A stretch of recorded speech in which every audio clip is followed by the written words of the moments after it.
નમસ્કાર મિત્રો, આપણે ગયા વખતે બે સદીશોનો સદીશ ગુણાકાર કેવી રીતે કરવો તો મિત્રો ખાસ ધ્યાન રાખજો. બે સદીશોનો સદીશ ગુણાકાર, બે સદીશોનો સદીશ ગુણાકાર આપણે નિશ્ચયાંક સ્વરૂપે લાવ્યા. સદીશ A ક્રોસ સદીશ B ઇઝ ઇક્વલ ટુ, આપણે મિત્રો ગઈ વખતે તારવ્યું ઇન નિશ્ચયાંક I J K AX AY AZ BX BY BZ इन निश्चयांक. मित्रों आज आ निश्चयांक ने छोड़ता શીખવાડું છું. जो कि ગયા થિયરી માં આપણા પાસે આવી જ ગયું છે. તો મિત્રો ઉદાહરણની અંદર એક દાખલો આપેલો છે, એ દાખલો જ આપણે ગણ્યો છે. જો બે સદીશોના અદિશ અને સદિશ ગુણાકારોનો બંને, તો મિત્રો જો મને આનો સદિશ A આપેલો છે, ઉદાહરણનો દાખલો છે 7.4. 7.4 સદિશ A બરાબર સ્મોલ a આપેલો છે 3i - 4j + i, અને સદિશ B આપેલો છે -2i + j - 3k. જો હવે બંને પ્રકારના પ્રશ્નોની તમારે પ્રેક્ટિસ થઈ જશે. મારે સદિશ A અને સદિશ B આપેલો છે, એનો અદિશ ગુણાકાર પણ કરવો છે, સદિશ ગુણાકાર. ચલો પહેલા અદિશ ગુણાકાર કરી નાખીએ. તો અદિશ ગુણાકાર નંબર 1, અદિશ ગુણાકાર સદિશ A ડોટ સદિશ B. આ ડોટ પર અદિશ ગુણાકાર. તો મિત્રો હવે આ સદિશો આપેલા છે, તો હું એ રીતના ઇઝ ઇક્વલ ચલો ax into bx ay into by az into bz. આ અદિશ ગુણાકાર અને પેલો સદિશ ગુણાકાર. ચલો ઇઝ ઇક્વલ ax એટલે અહીંયા આવશે જો 3 into -2 વત્તા ay એટલે -4 અને b બાર એટલે 1 વત્તા az એટલે 5 અને bz -3. ચલો ઇઝ ઇક્વલ ટુ 3 * 6 -6 -4 -5 તરી 15 ઇઝ ઇક્વલ ચલો 15 ને 4 19 19 ને 6 25 -25. આ કરો અદિશ ગુણાકાર. ચલો ઉતારો મિત્રો, આને અદિશ ગુણાકાર. મિત્રો આપણે ભૂતકાળમાં આવું કરી ચૂક્યા છે. ચલો મિત્રો હવે સદિશ ગુણાકાર કરીશું. સદિશ ગુણાકાર મિત્રો આનો ધ્યાન રાખજો. ચલો નંબર 2, સદિશ गुणाकार. सदिश गुणाकार. चलो सदिश A क्रॉस सदिश B इज इक्वल जो पेला है तो I J K પેલા એકમ સદિશોની હાર મૂકી દો. હવે જો અહીં ગઈ આ જેમ છે ax ay az bx by bz. આના મૂકવું હોય તો સીધું આવું કરી શકાય. ઇઝ ઇક્વલ ટુ ઇન નિશ્ચયાંક I J K. જો ax એટલે કેટલા 3 -4 5 આ સીધું મૂકી દો. અને એ જ પ્રમાણે -2 bx 1 અને -3 હવે આનું સાદુરૂપ આપતા શીખી ગયા. તો હવે જો મિત્રો a ક્રોસ સદિશ b ઇઝ ઇક્વલ ટુ પહેલા i લે i લીધો એટલે i નો થોભલો ઢોકી નાખો અને i ની હાર ઢોકી નાખો. બરાબર છે? કૌંસમાં મૂકવાનું. જો i ની હાર ઢોકી દીધી, i નો સ્તંભ ઢોકી દીધો એટલે આ ચાર ઘટકો તમારી પાસે વધશે. તો 4 * 12 પ્લસ આવશે અને -5 બાદ કરો. 4 * 12 અહીંથી આમ જશે. બરાબર છે? એટલે 4 * 12 આ તો પ્લસ થઈ જશે અને આને માઈનસ કરો. ચાલો બાદ કરવાની છે. એટલે મિત્રો જો 5 * 5. ચલો વચ્ચેનું પદ હંમેશા માઈનસ લે એટલે -g કૌંસ. જો આ g વાળી ધોગો જતો રહેશે, આ g વાળી હાર જતી રહેશે એટલે અહીંયા આ બે અને આ બે વધશે. તો 3 * 9 જો અહીંયાથી આમ આવશે તો માઈનસ અને એમાંથી 5 * 10 પણ માઈનસ આવશે.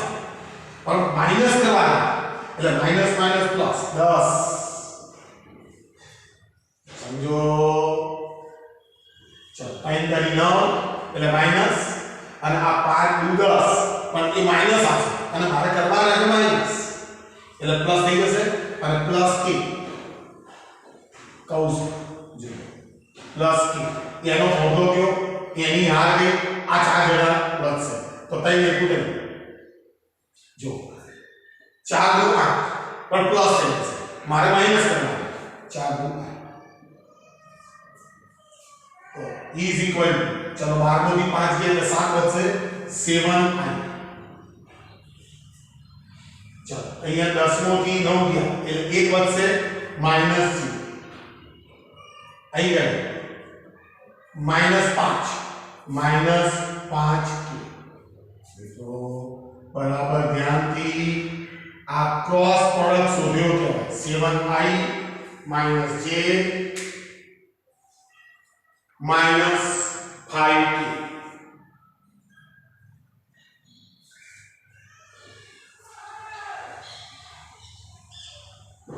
જો કે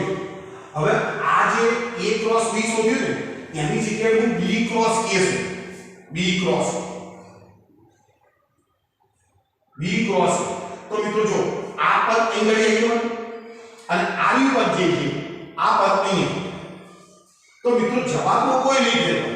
પણ એની દિશા ઉલટી એટલે શું થાય કે જે પ્લસ આયા હોય એ બધા માઈનસ અને માઈનસ આયા હોય પ્લસ. આટલો જ કે તો મિત્રો બિલકુલ ધ્યાનથી કરો. એક વખત તમે આને સમજી લો.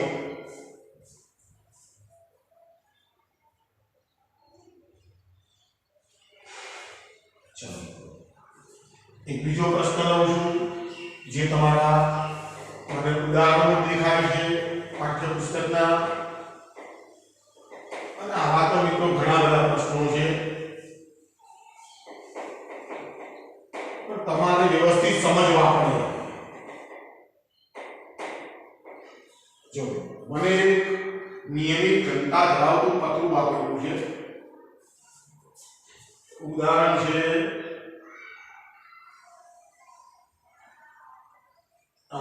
ઉદાહરણ જે 7.3 નું હતું 7.3 એની અંદર એક બીજો પાઠ આપેલો છે એટલે એને અનુરૂપ એક દાખલો બનાવવાનો.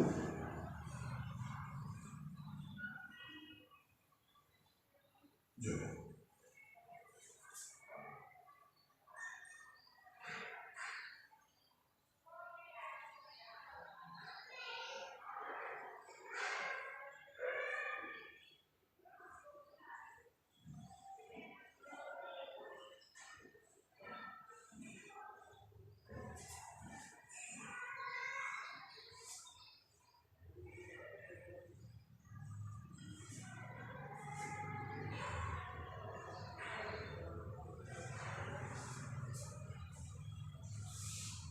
સેન્ટીમીટર આ છે. હવે મિત્રો જો આ આખું પતરું છે માની નિયમિત ઘનતા ધરાવતું આખું પતરું છે. બરાબર છે? હવે મિત્રો આ જે પતરું છે આખું ચોરસ પતરું છે 30 સેન્ટીમીટર બાય 30 સેન્ટીમીટર લંબાઈ પહોળાઈ સમજાઈ ગઈ એટલે હવે એ પતરું અહીંયાથી આ 30 સેન્ટીમીટર બાય 30 સેન્ટીમીટર નું આવું નિયમિત ઘનતા ધરાવતું પાતળું પતરું હોય તો એનું સેન્ટર ઓફ માસ કયો તો મિત્રો એનો વિકર્ણ મળે તો આનું સેન્ટર ઓફ માસ જે છે એ ચોરસના મધ્ય કેન્દ્ર ઉપર હોય બરાબર પણ એ પ્રશ્ન નથી આ શું કર્યું છે આ જે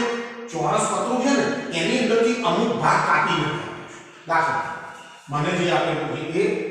જો એક આ ભાગ રાખેલો છે એક આ ભાગ રાખેલો છે અને એક આ ભાગ આ જે ખાલી ભાગ દેખાય છે એ બધું કાપી નાખ્યું આ બધું ભાગ જે છે કાપેલો ભાગ છે જો અહીં ઘડી આ જે ભાગ છે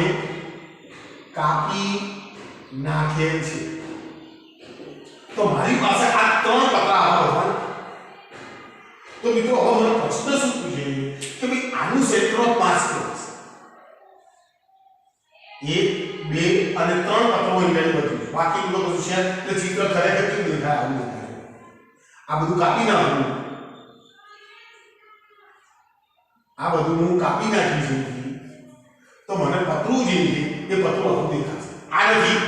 આ ગયા ખાડો છે તો મિત્રો આવા પ્રશ્નો હવે મારી પાસે કેટલા પતરા વધ્યા 1 2 અને 3 હવે ત્રણે તેના માપ તો સરખા રહેશે એટલે દરેકનું દળ એમ જ હશે હવે મિત્રો આ જે મોટો ચોરસ હતો એમ એક નાનો ચોરસ થશે તો મિત્રો આનું સેન્ટર ઓફ માસ ક્યાં આવશે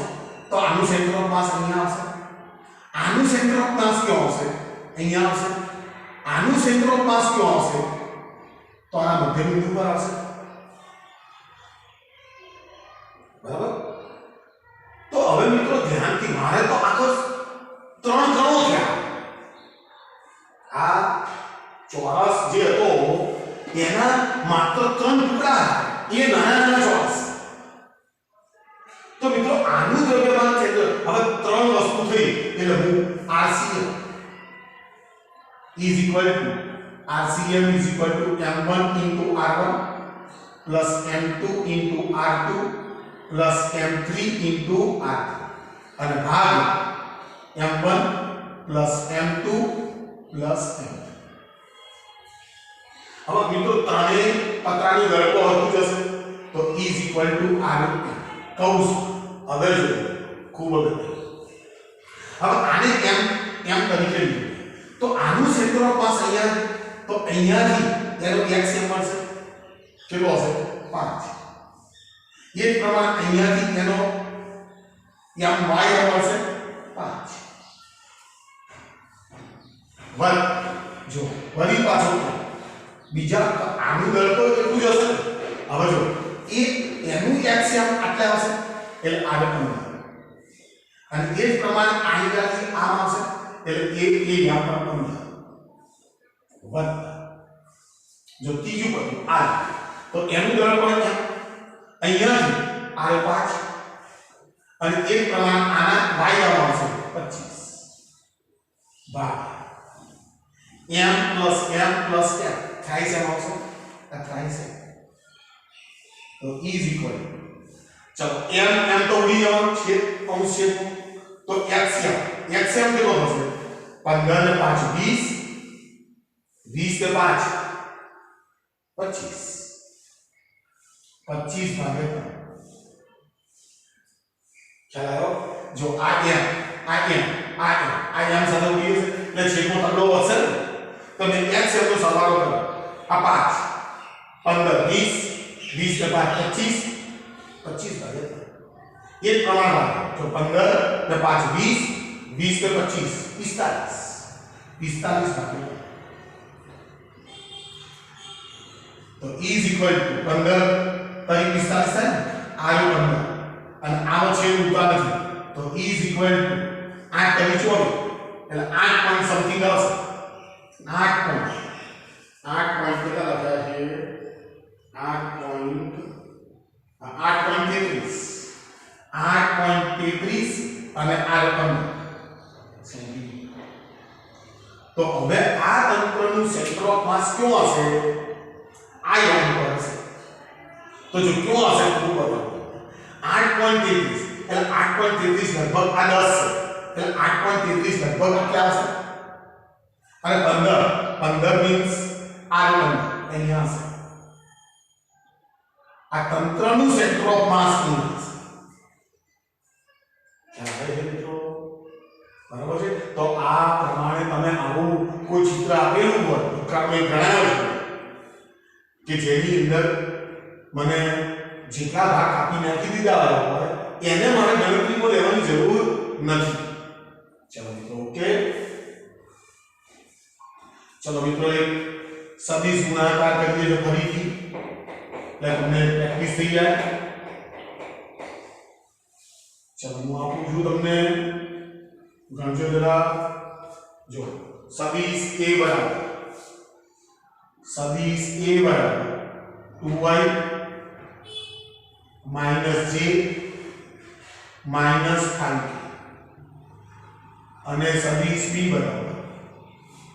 I + j + 2k નો સદિશ ગુણાકાર કરો ચાલો તો દરેક જણા આનો મારે સદિશ ગુણાકાર કરવાનો છે તો સદિશ a ક્રોસ સદિશ b ઇઝ ઇક્વલ ચલો મિત્રો હવે ડાયરેક્ટ પૂછું છું જો I j k આ તો મૂકી દો પછી a એટલે 2 - 1 - 5 અહીંયા 1 1 साधु बाबू इज इक्वल चलो पहला आई कौंस चलो आई નો ફોર્મ્યુલો રાખી દેવાનો आई ની આ રાખી એટલે 2 2 માઈનસ 5 * 5 પણ માઈનસ કરવાનો પ્લસ 5 મિત્રો આ સમજો સમજે ચલો વચ્ચેનું પદ માઈનસ કૌંસ ચલો એનો ફોર્મ્યુલો લખી દો એની આ લખી દો 2 * 4 माइनस माइनस प्लस 5 जो आ 2 * 4 હશે 4 * 5 * 5 પણ માઈનસ કરવાનું છે પ્લસ થશે પ્લસ k ચલો એને લખી દઉં આનો ફોર્મ્યુલો આની 2 કાઢી 1 * 2 પ્લસ 1 તો ઇઝ ઇક્વલ ચલો 5 માંથી 2 ગયા 3 3i चलो माइनस 9j चलो प्लस 3k बिल्कुल सरल है मित्रों बराबर ध्यान थी तमे नियमों समझो बस नियमों तमे हस्तगत करशो तो कोई वांधो नहीं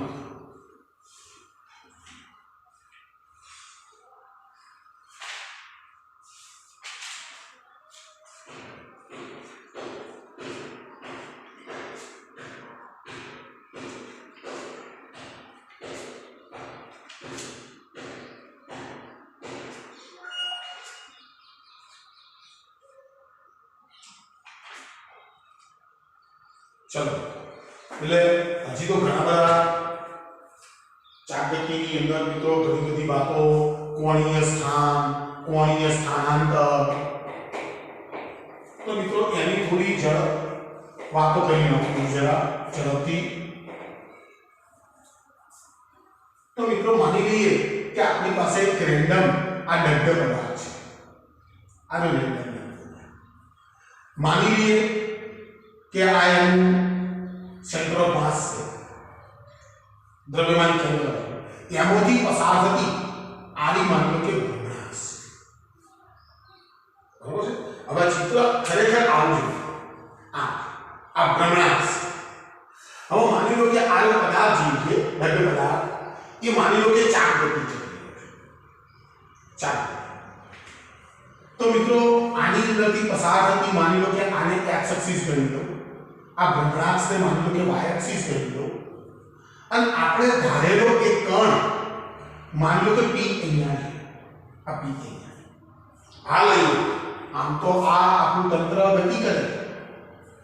પણ આ ગતિ કણ અહીંયા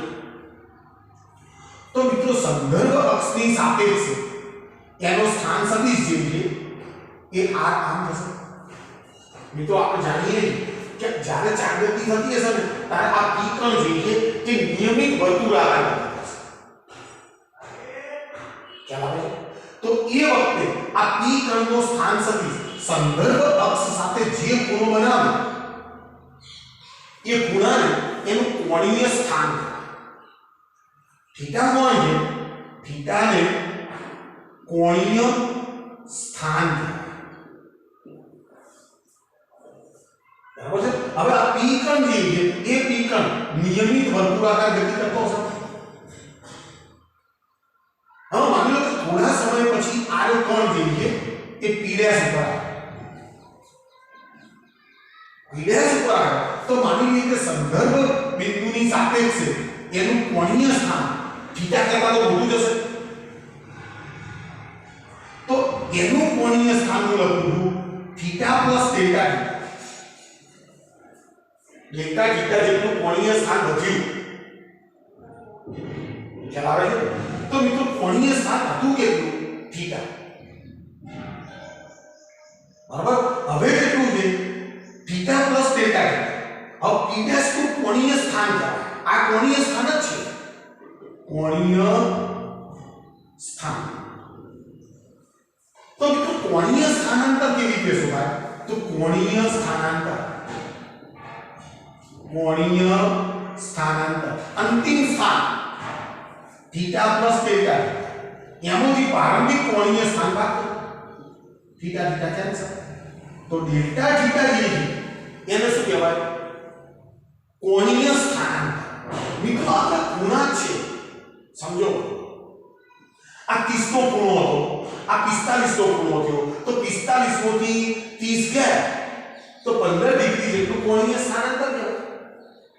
આને શું કહેવાય કોણીય સ્થાનાંતર આને શું કહેવાય કોણીય સ્થાન માની લો કે અહીંથી આટલું કોણીય સ્થાનાંતર કરતા ડેલ્ટા ટી જેટલો સમય લાગે ડેલ્ટા ટી જેટલો સમય તો મિત્રો આપણે શું લખીએ છીએ રેખીય સ્થાનાંતર ભાગ્યા સમય ઇઝ ઇક્વલ ટુ રેખીય વેગ થાય આ રેખીય વેગ v આપણી વાહન જે છે એ કોઈ સુરેખ રસ્તા પર ગતિ કરતું હોય ત્યારે આપણે ભૂતકાળમાં કહેતા સ્થાનાંતર ભાગ્યા સમય ઇઝ ઇક્વલ ટુ રેખીય વેગ થાય આ રેખીય વેગ v તો v ઇઝ ઇક્વલ ટુ આપણે ભૂતકાળમાં ઓળખતા હતા v is equal to d by રેખીય સ્થાનાંતર ભાગ્યા સમય તો મિત્રો આ શું છે કોણીય સ્થાન કેટલા સમયનો થયું ડેલ્ટા t સમય તો મિત્રો આનો સરેરાશ કોણીય ઝડપ તો કોણીય ઝડપનો સંકેત છે ઓમેગા મિત્રો હવે થોડું ધ્યાન રાખજો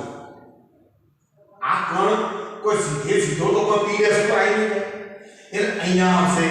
આવશે એટલે મેં શું લખ્યું સરેરાશ કોણીય ઝડપ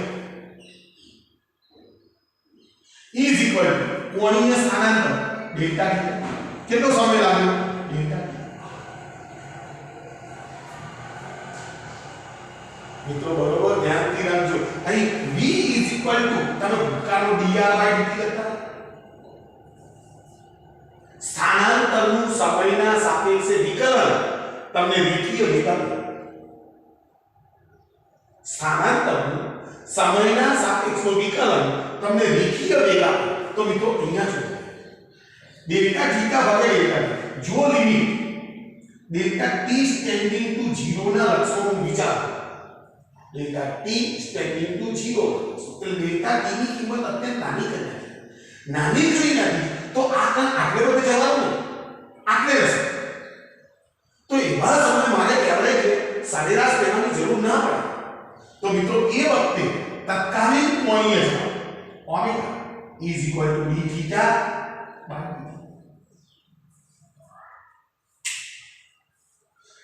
થીટા કોણ છે કોણીય સ્થાન ડી થીટા એટલે કોણીય સ્થાનાંતર તો કોણીય સ્થાનાંતરનું સમયના સાપેક્ષમાં વિકલન તમને કોણીય ઝડપ આપે